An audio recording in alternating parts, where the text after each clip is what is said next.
ফেব্ৰুৱাৰী মাহত আমাৰ ভেৰিফিকেশ্যনৰ কাম 90% কমপ্লিট হৈছে। আমাৰ মহিলা আত্মসহায়ক গোটেও এতিয়া 10,000 টকাকৈ বেংকত পাই যাব আৰু মাত্ৰ কেইটামান দিন ৰখিলে সব গ্ৰুপৰ মেম্বাৰে 10,000 টকা কৰি বেংকত পাই যাব। ইয়াত সেলফ হেল্প গ্ৰুপৰ মহিলা কিমান আছে হাত দাঙক। এছএইচজিৰ মহিলা কিমান আছে?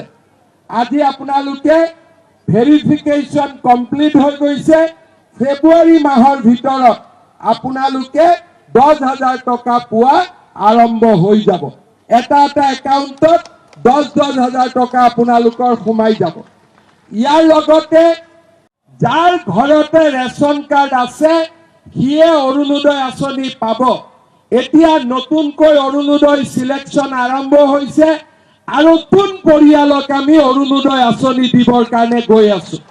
15,000ৰ পৰা 20,000, আগত আছিলে 25,000, এইবাৰ পাব 15ৰ পৰা 20,000। তাৰমানে কিমান মানুহৰ ঘৰত এতিয়া অৰুণোদয় আঁচনি আহিব। কংগ্ৰেছত ভোট দিলে আমাৰ কি লাভ হ'ব? কংগ্ৰেছত ভোট দিলেতো আমাৰ কোনো লাভ নহয়। আজি আপোনালোকে চাওক, ইলেকশ্যনৰ পিছত আমি নিযুত মইনা আঁচনি আৰম্ভ কৰিলো, অৰুণোদয় নতুন সিলেকশ্যন আমি আৰম্ভ কৰি দিলো আৰু এতিয়া